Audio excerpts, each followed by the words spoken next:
Yengo, maga nungsinaribi nupi amana atopa nupa amaga wari sanabada karisu khambal maphaudriba nokphet tawduna leiriba fattaba wakhal amata khandriba asawba utriba pumnaba ase nongonda machet amata sendiye mahakti aigi punsigi oina thamoidagi kananasu magi mami muthatpa ngamlaroi Anju asi hairamlaga satki haiduna hawgolai Anjugi wahaiduda maya kumlaba Suresh fattaba wakhal adu mapan thoglai adu oirabadi ma hojik hatokba taredana asi haiduna Suresh sauna Milangi manak tamna sangsilai Anju pakhatpa phawre Suresh pu tanarai Suresh Milangi manakta changlai aduga makhut anidu table aduda namlaga mamit adu munna yenglai khana yenglai Milandi Suresh ki mityeng aduda hainadadana mamai adu leithokse Anju sangsilaktuna kaino nangna tawrise ha nanggi adugumba na taw adudane aina nangbu suknung nungsidrise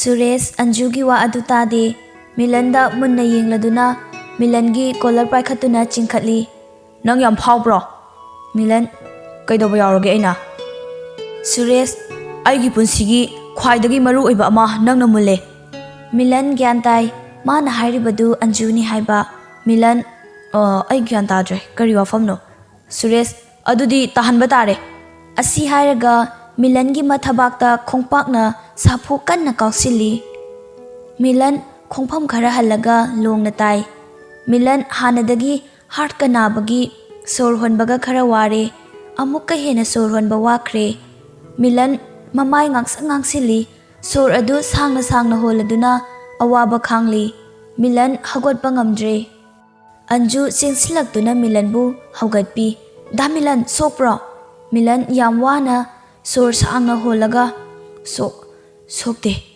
Milangi wangangduda Anju khangle Milan khara sokle haiba Anju Suresh tamna singsilaga khupakna thai adubu makhut adu Suresh na pharaga Anju bu laktana inthoki aduga Milan tamna sangsilai Anju Suresh na ilakpaduda tusili maraibak adu yeshili madu ubada sauramdaba sauba haitaba Milan adu handakti saugalai karigisu sauroi mana mitna fawba kanna yingzadaba sandhyabu sohalakpa aduda Milan tinglawba makhai saukre Milan warabu suwana haugatuna Suresh tamna singsilaktuna kinna ahumlak marirak thinjili Suresh longna tai mamai adu ina pungangangle saugandaba mina saurakpanina kananasu Milanbu khamba ngamdre Sureshbu phajana totlami mayam sangduna khamdokre Sureshti Milanbu mabukta singkhre Milan Anjubu tapna haugatpiri sokpra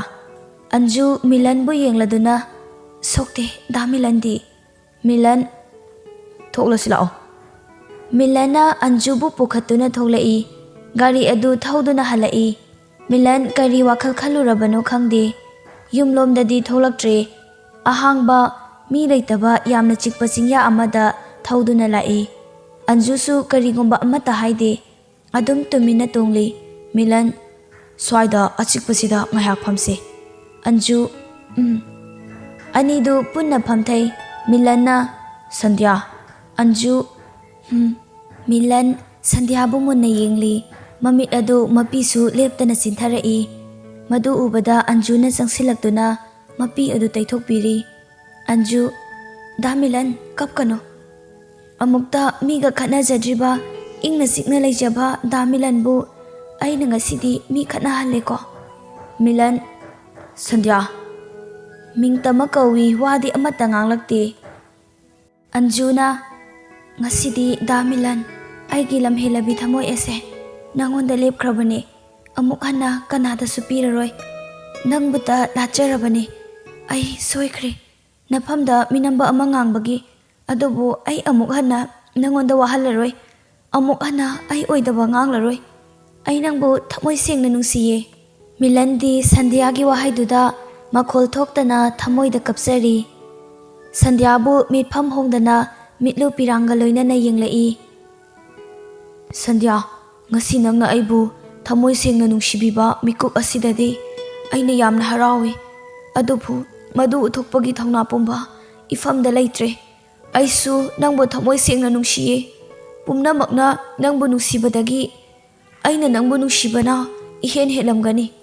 Milangi chintharagliba mapi adu taithokpiri Anjuna aduga tapna hairei. Da Milan nasu aibu nungsi haibadi hanadagi hauna aduma khangle aduna madumadi hanglaroi. Anju Milangi maithong aduda tapna nanjari. Da Milan hojik aigi asengba khanglaklaba matamsida aibu ngakpiribra adumak nungsiribra. Milan hojiksu wa amata ngangdana adumak kaptuna lairi. Anju to o Da Milan nang adumna kapado ai yengba ngamdiye ai nungaitiye. Masina takli Da Milan nangna aibu thamoi sengna nungsiri haiba.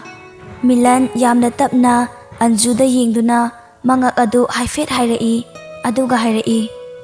Sandhya, ainadi nangbu yamna nungsirabasu nangnadi aibu nungsiba yade.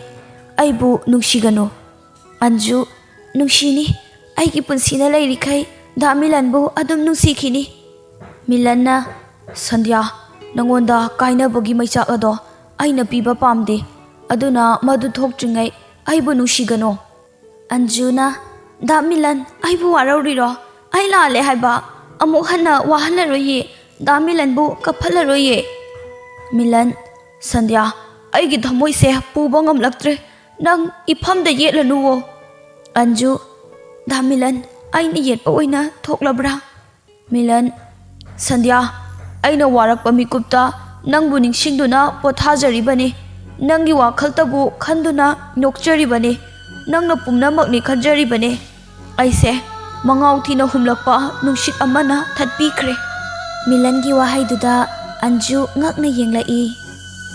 Da Milan, nang aina taba atopa nupi ama koiraba. Anjugi wahangduda Milan Anjubu munna yenglai. Sandhya, thajabra aina adumna tawramgani haibase. Anju adudi karino Da Milan haibiribado karino. Milan Sandhya, aibu kari haina khummu haibage. Anju chingnaba phaurai aduna yam thuna hairei. Da Milan hekta hayo karino Da Milan na hairibado. Milan Sandhya, wafam asi nangonda lotloi adubu nangna taraga aingondagi lapthokibasu yai. Madumakne aina pamlibasu nangi yaifanaba. Anju Da Milan. Milan wa adu phat thalaktuna makha tarai. Aduna nangna aibu nungsibiri ngai mikup asida nangbu amukta ithanungda konjage. Milan makhut adu tingthorei. Anjusu Milangi thamoida wa ama lotle haibasi khangle aduna munna ngaknadi yengli. Anju Milangi manak tamna sangsilaktuna Milangi mathanungda laijari. Milansu Anjubu nungsina konjari. Ngasi Anjubu mathanungda chetna konjaba mikup asida Milan awaba pumba kaukibadawna nungaiba sangsar amada tinjari. Mamitagi mapisu leptana chintharai. Anju Milangi maithongduda tapna hairei. Da Milan. Milan kolamba Anjubu tapna thadorei. Aduga mamit aniduna Anjubu munna yenglaga hairei. Sandhya, Anju taye.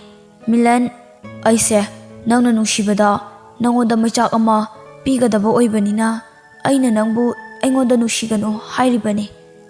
Anju Da Milan, nang aibu thajadribo. Milan nangbu thajabagine aina hairise. Anju Da Milan, nang aingonda wa ama lole sengna hayo. Milan Sandhya, aise sigadoriba misak ama khakne. Anjuna haibadi. Milan Sandhya, aise heart patient last stage ni. Aina hingadaba supna tangi numit 10 mukta ngairabani. Anjudi Milangi waduda Milanbu munna yenglai mabukta khali Da Milanadi aingonda oidaba ngangloi haibasi magi thajabani. Aduna Anjusu mapi chintharai. Da Milan ming asi kaujaduna munna yengjarai. Milan aina sikhraga nangna kaphawbado yengba pamdabagine aina aibu nungsiganu hairido. Nang kapkanu ko aigi wakhal toina khanjinganu ko. Anju Da Milan. Anju ming adu kaujaba natana atai wahai amata thokidre. Purat angaubigum tarang amada laikre. Milan su khangle Anjugi wakalda purat Milanbu nungsikre haiba aduna mahak angaubigum tawraklibani. Milan noksinaduna asumna hairei. Tutu nangi adugi na tawdudani aina karamna nangbu thadokuna chatkani. Anju wadi amata ngangde munna Milanbu yenglamlaga khanghaudana Milanbu khangkon konsili. Anju da Milan nang aibu thadokuna chatkhiba yaroi aibu senabigadabani. Nang adumai haigano ai nangbu nungsiye aina nang nungsibase phagi nate aibu karigi wahalibano nang adumna haigano ai nanga kainaba ngamloye. Milansu Anjugi wahaiduda thamoi mache tana kaire. Mama mapagi bu khangadra Sandhyagi bu khangadra kapsaba natana upai leitre. Milanna ngasigi namthaktana thalaba hingna hingna sa olaba taibang asida nangbu thadokuna thamamba aisu pamde thamningde adubu nang ainadi kari ngamloni. Sandhya nungsibi nangna aibu kainabada wagadabado adugumna aisu haujiktagi wariye masita khanbada ai pura thamoi puba ngamdriye. Anjuna asuk nungsijaba nangna aibu hundokpigano aibu nanakta thambiyo punna chatminase natung injage. Milan Sandhya Anju kapladuna khumlai taye da Milan. Milan nangi punsibu fazana care lawbiba ngamba misak amada yum palo. Nangna hauji khangnariba singse aina loina khange amata natai chadabane adubu Govindi mayamdagi kharadi safabane adubu nangi apambane. Anjuna ai kanada su yum paloi da Milan nang natana ai kanabu su nungsidre aibu nungsiba tambiramlaga aibu thadokpa yaroye. Milan mathangi mapoktadi ai nangbu phangnaba soidana thirakani. Handak mapoksidi ai upai leitre nangbu migi oikhiba tare. Sandhya nangna migi oikhidoise pamde pamukredako. Milan kablai. Anju da Milan nang kapkano ai kanagi su oiroye. Anju Milangi mapi adu taithopiduna Milangi khazaida nungsina chupirai. Da Milan nang kappa yade ai leirisidi wakhal awaba khangano. Milan adudi nang su kapkanu ko. Anju kapoi ado da Milan nangi apamba amata hayo ifamdagi aigi hakjangse pamlabasu khodakta pigani nungsijaba nangonda pithokpada karisu singnade. Milan Anjubu nungsina yenglai aduga chena konsilai. Sandhya nangna aibu nungsibibase ubada ai pele adubu sikhragadaba aina nangbu manghalubagi kanaba karibu leiribage. Nangna leisabi tasingna leihobada ai pame aidi nangbu nungsijaba khaktane kalakpa amata phaudiye. Anjudi Milangi wahaiduda tasingna penjakre kolibadu hena chena konsilai mabukta khanjari. Da Milan nangdi athoibane maya maraktagi tongale nangse pamukreda khitang thengkre ibani na thingnaba. Anju tapna kaurai. Da Milan ibani haujik chelase ai nangbu nungsi nangi nungsiraba sagai gi i haibadi ibani gi nungsiraba icha ama pibiramo ai madubu konduna punsi chupalenjage inebo ikubo kaloina na da Milan gi yumda aibu haujik mapushinbiro da Milan. Milan Anjubu kolamba adu tapna thadokduna munna yenglai aduga maraibakta nungsina chupirai. Sandhya aina ngasi nangi laibakta nungsina chupliba asina handak mapoksigidi aigi nupini haina khallabani ko. Thenglani salaslao. Anju harauna da Milan hoida natra. Milan Sandhya oiroidoba warida matam manghangumse nangna lukhrabi oina leihobada ayengba pamde thengi salaslao. Milanna yadaduna namdana Anjusu mayumda halakre. Milansu phone tawduna magi driver bu lawba lakhalli. Anjusu magi katamna chinsilakduna penna kapcheri. Da Milan aina nangbu thamoi sengna nungsiba hauraklaba matamsida karigino aibu amuk thadoktuna chatuba punsigi tangkak amada nangbu thengnarubasina aidi हेन्ना अवाबा अमा ओइरे लापथोके खनबसु ngamde kauthoke khanbasu yade हेन्ना दुम नुंसी दामिलन कईगिनो नंगना असुमा पोक्थिना पोक्लुरिबा अइना ननाक्ता Natung इंदुना Lhakpa ngamdrabasu अइगी पुंसिना नंगुंबदी अमुक हन्ना फंगलरोय अदुना अइ पुंसि चुपा युम पालरोय मसिना नंगबु नुंसिबगी खुदम ओइना उल्लगेको अंजू कप्पा याबा कपलबा मतुंगदा वाशरूम चंगदुना ममाय ममी ताथोकली अदुगा अमुक थौलक्तुना सोफादा फमदुना उंगली सोमदसु मिलन ममा मपागी मांगदा करिसु तौदबा सादुना यामना हरावना इसैगा nganglगा चंगलई नुक्सिबना हालुरे माबु पामजबना हालुरे ममिंगसु खंग्द्रिङै माबु अइगी ओइरे खल्लुरे नोफेट्टा तौरगा वांगांगबदा पक्चबनी असुमना इसै सक्तुना लाई थानिल इचाबु काय चलुबनो ngasiगी उद्रिने मिलन बाबा आई इमानब खरगा सुमपुलुबने नेंसी कना कना गनुने हौजिक मतमसे याम फट्रबनी मी पंगपुंदा पुनगनुको मिलन अस इमा मरुप गोबिंगनिबा थानिल इहे नंगी मरुप गोबिंदुबु सुंगला कलाक्तिनी कैदौरबा जानो नेंसी आइसु खलमलिबने मिलन अस मादी थबक फजन चिनख्रे नेंसी इचाबु हक्चांग कैसु तौद्रबो मिलन हक्चांग दि नोंग मनोंगमगी सुम ngamdaba henjilaklabani adubu pumna maglosilaga khumlai अस कायदगी नाबनोदा आई अनाबगा अमता लेट्रे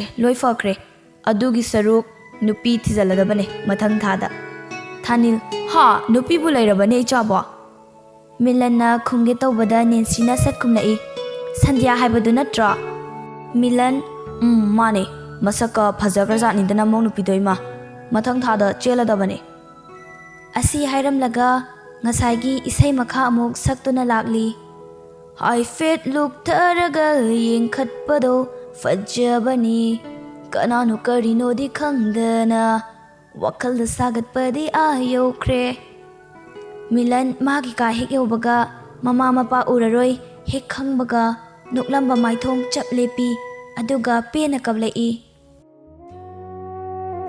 मथम थादा नुपी चेनबा इमा बाबा आइना नोय अनिदा उथोक्तबने आइगी मतम लोइसिलक्लबने नोय नुंगाइबा हरावबदो आइगी अवाबसिना मांगहनिंगदे आई नुंगाइबा सासिनदुना लैबने थमोइददि यामना वारबने नोय अनिगी खनबदा आई वाना सिगदौरिबने थानिल अमदि नेंसीसु येंगनदुना कपमिनरी नेंसीना मानदी करिसु खंगददना नुसिजबा माबु चेलनी हाइना तौजरिबा थानिल ईश्वर मासु यामना फते इचम चमजबा इंगाव गावजबा असु अंगांग ओइरिबा माबु लौसनबीबगी महुत्ता अहल ओइरबा अखोय ओइना लौसिनबीबा याबने नेंसीना ngasi ngarang ichana noktuna talaiba si ubada ai pele asumna punchi chupa noktuna leirabadi kayada nungai jagani